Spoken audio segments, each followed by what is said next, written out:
안녕하세요. 저는 중앙응급의료센터에서 정책 관련 업무를 하고 있는 응급의학 전문의 고은실이라고 합니다. 반갑습니다.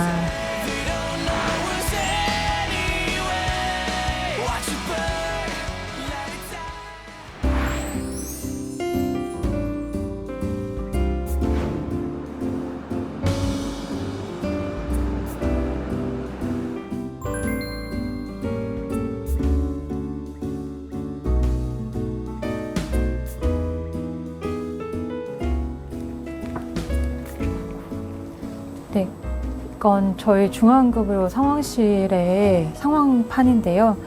병원의 이제 응급실 병상이라던가 이제 중증 응급 환자 수용 가능 정보라던가 불가능한 경우에는 이렇게 불가능으로 표시를 하고 있습니다.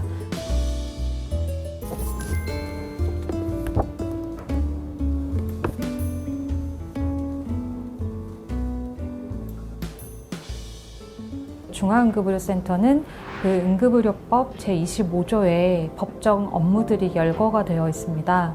그래서 응급의료기관 등의 평가나 질 향상 업무를 한다거나 응급의료 종사자 교육 훈련을 한다거나 재난 등의 발생 시에 관련 관계기관의 업무를 조정하고 지원한다거나 혹은 정책을 마련할 때 조금 더 현장에 필요한 정책이 될 수 있도록 조율하는 역할 등을 하고 있습니다. 응급의료 정책이라고 하면 응급의료 체계, 응급의료 시스템, 응급의료 서비스를 제공하는 종사자들 혹은 그 서비스를 받는 응급 환자들 입장에서 필요한 제도나 혹은 법률 혹은 사업들이 정비될 수 있도록 혹은 신규 사업들이 기획될 수 있도록 그런 업무들을 하고 있습니다. 어떻게 하면 응급실을 이용하실 때 정보를 기반으로 쉽게 혹은 이용하실 수 있을지 이런 것들과 관련해서 고민하고 구체적인 방법들을 찾아가고 이런 업무들을 한다고 보시면 되겠습니다. 뉴스에서 접하신 것처럼 지금 전공의들이 수련병원에서 많이 빠져나가고 그래서 응급실뿐만 아니라 최종 치료를 제공해야 되는 여러 진료과들도 인력 부족을 겪고 있는 게 사실이고요. 어떻게 하면 지금 있는 의료진들의 어려움을 덜면서 그리고 국민들도 한정된 자원을 이용을 하셔서 치료를 받으실 수 있을지에 대한 고민을 하고 있고요.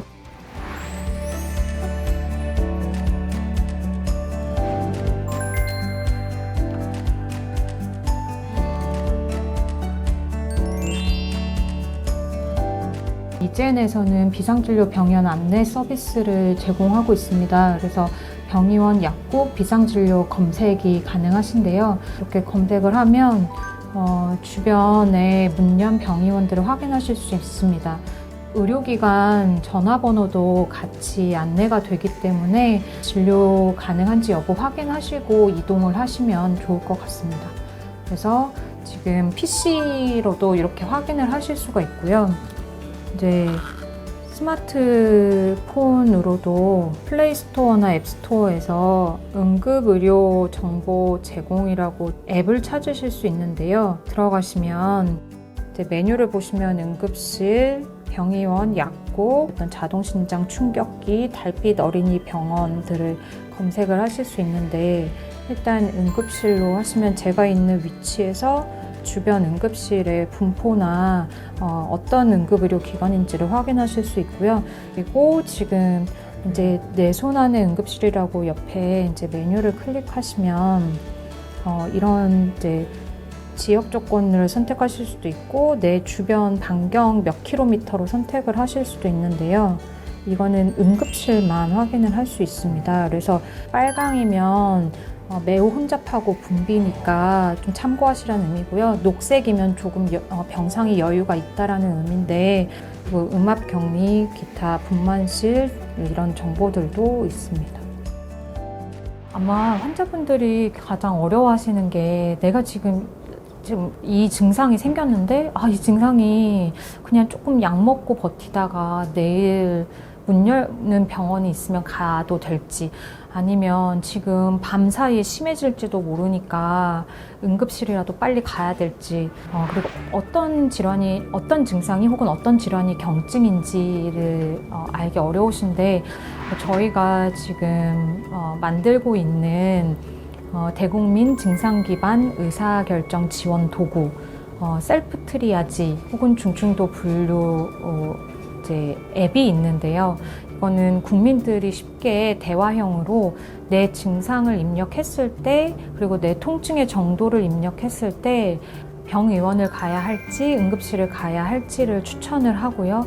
응급실을 가야 하거나 병의원을 가야 하는 경우 각각 수준에 맞는 내 주변 가까운 응급실 혹은 병의원을 추천하는 앱을 개발을 하고 있습니다. 그래서 조만간 조금 내 증상이 응급인지 아닌지 구분하기 어려운 상황에서 이 앱을 이용하셔서 도움을 받으실 수 있도록 하겠습니다. You're broken down and tired of living life on the merry-go-round, and you can't find a fighter, but I see it in you, so we gon' walk it out.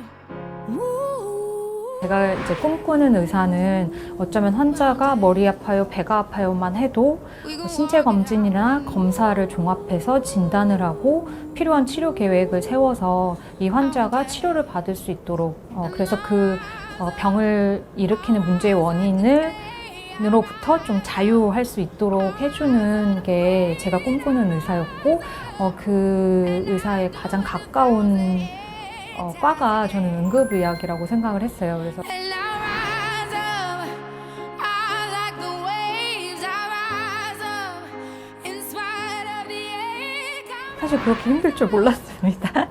근데 사실 이제 계속 밤 근무를 하고 그게 1년이 되고 2년이 되고 3년이 되고 4년이 되니까 진짜로 많이 멘탈이 흔들렸던 때 계기가 있었던 게, 한 중증 외상 환자가 제가 야간에 근무를 하고 있을 때 내원을 했고요. 피부를 피하 지방층까지 절개를 해서 공기를 조금 바로 빼줘야 되는 상황이 있었는데, 무엇을 두려워했는지 모르겠지만 순간 제가 막 떨고 있는 저를 본 거죠. 그래서 그러는 사이에 저희 전문의 선생님이 바로 옆에서 개입을 하셔서 처치를 하셨고, 그러면서 환자가 조금 그 증상이 완화가 됐어요. 그런 거를 보면서 내가 무슨 의사가 된다고, 응급의학 전문의가 된다고, 이거 하나, 다른 건 다 하는데 왜 그날은 왜 그랬는지 모르겠어요. 울면서 후회하고 자괴감이 들고 그랬었는데, 전문의 시험을 준비하면서 그런 지식들의 깊이와 넓이가 넓어졌고, 그래서 전문의가 되고 나서 더 환자를 잘 볼 수 있는 사람으로 조금 더 성장을 했더라고요.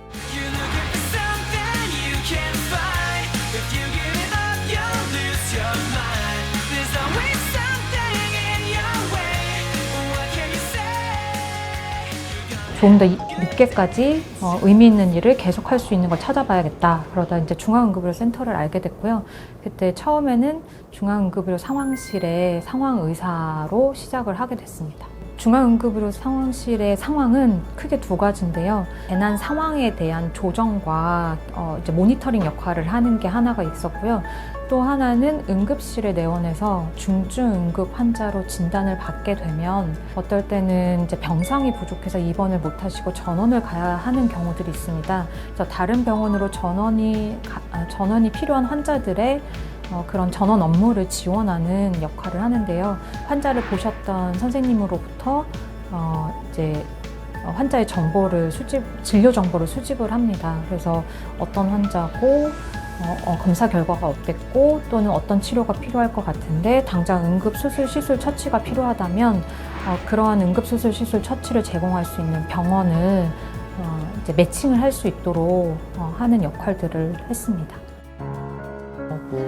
우진쌤, 오늘 어떤 환자들 있었어요? 오늘 뇌출혈 환자랑 그리고 심근경색으로 바로 시술 필요하신 분 이렇게 좀 있었던 것 같습니다. 그래도 심근경색은 예전에는 빨리빨리 병원이 선정이 됐었는데 어때요? 아무래도 좀 잘 안 되는 편인 것 같아요. 요즘은. 네. 어떡하냐. My feet are worn.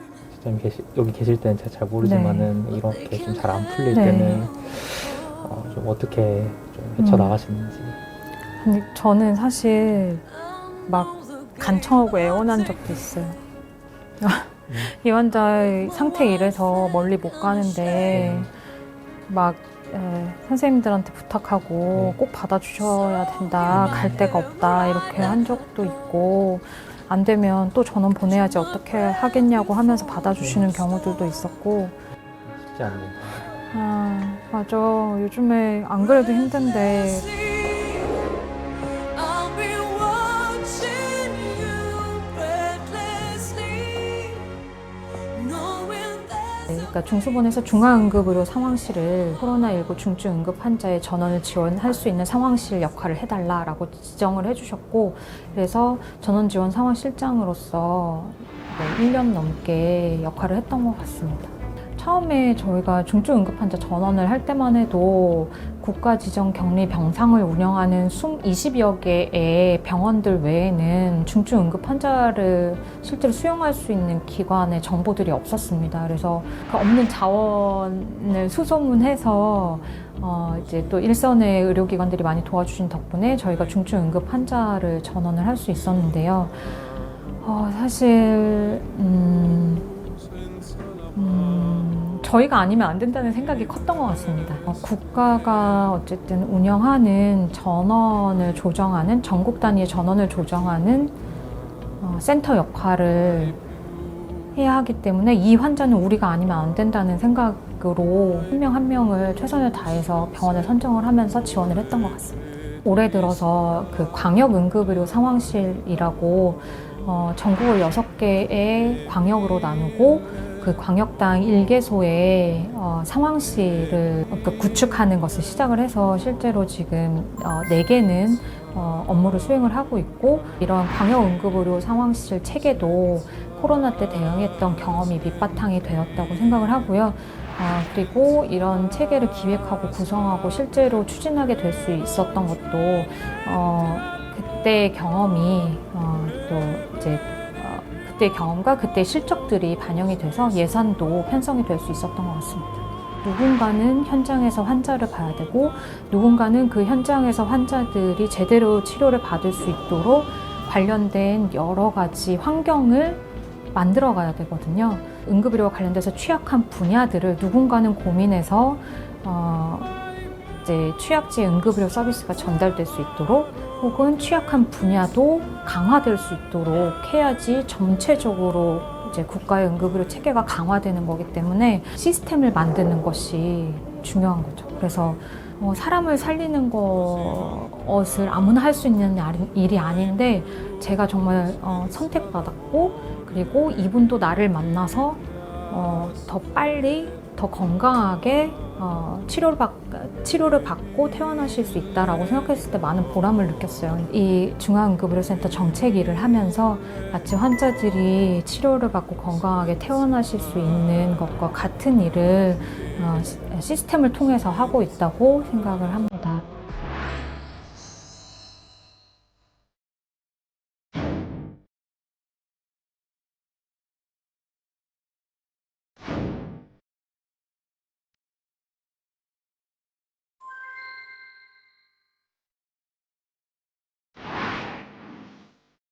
중증도 분류 도구인 케이타스에 대해서 잠깐 소개를 드리면 5단계로 구분이 됩니다. 그래서 1, 2단계는 보통 심정지나 심정지가 임박한 중증 호흡곤란 등의 상황이고요.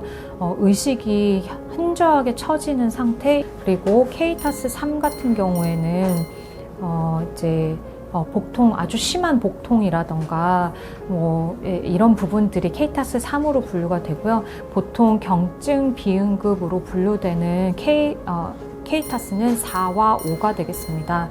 네. 그래서 케이타스 4, 5를 경증 비응급으로 분류를 하고, 사실 케이타스 1, 2 환자는 누가 봐도 응급 환자이거든요. 아까 말씀드린 대로 심정지거나 의식이 현저히 저하되고 의사소통이 되지 않거나 호흡을 매우 힘들어하는 모습들을 누가 봐도 다 확인하실 수 있습니다. 그래서 이럴 때는 무조건 119로 전화를 하셔서 구급차 이송에 도움을 받으셔야 되고요. 그 외에 이제 애매한 중증으로 갈 수도 있고 아닌 이런 애매한 상황에서는 문 여는 병의원을 이젠을 통해서 확인하시고 내원을 하셔도 좋을 것 같습니다. 24시간 재난관리 체계를 유지하며 응급의료에 차질이 없도록 한다는 방침입니다. 안 좋은, 불편한, 어려운 경험을 하신 이제 환자분들도 계시겠지만 사실 일선의 응급실에 종사하는 전문의들에게 많은 도움을 받으신 환자분들도 분명히 있을 건데요. 조금만 더 서로 이해하고 힘을 주고 응원을 해서 이 어려운 시기를 같이 극복을 했으면 좋겠습니다. 그래서 저는 이제 응급 환자 중심의 응급의료 체계 구축도 매우 중요하지만 현장에 즉 의사, 간호사, 구조사 분들 응급의료 서비스를 제공하는 많은 분들에게 필요한 그리고 현장에 도움이 되는 그리고 결국 그렇게 함으로써 응급 환자에게 도움이 되는 정책들이 수립될 수 있도록 현장과 정부를 잇는 역할에 최선을 다하도록 하겠습니다. 제 앞으로의 꿈은 우리나라 응급의료 체계가 정말 선진화되고 그리고 지금보다 더 질 높은 서비스를 국민에게 제공할 수 있도록 그리고 지금 병원 전 단계 병원 간에 어떤 오해와 갈등들이 있다면 그런 것들을 해결해서 그냥 환자만 보고 모든 정책이나 제도들이 만들어질 수 있도록 하는 거고요. 그래서 그런 서로 사실 협력해야만 그게 가능할 것 같습니다. 그래서 그런 협력을 이끌어낼 수 있는 중간자 역할을 잘 수행하는 것이 제 목표입니다. 연일 들리는 많은 뉴스들 때문에 불안한 가운데 계신 환자와 환자 가족분들이 계신 줄 알고 있습니다. 하지만 지금 이 시간에도 여러분들을 위해서 현장에서 최선을 다하는 의료진들이 있음을 믿고 기다려 주셨으면 좋겠습니다. 그리고 현장에서 일하는 많은 구급대원과 응급실의 의료진들을 응원해 주신다면 아마 그 응원이 전달이 되어서 최선을 다해서 여러분들을 위해서 현장을 지킬 것이라고 믿습니다. 지금 많이 어려운 상황이지만 곧 정상화되고 안정화될 수 있기를 기도해 주시고 응원해 주셨으면 감사하겠습니다.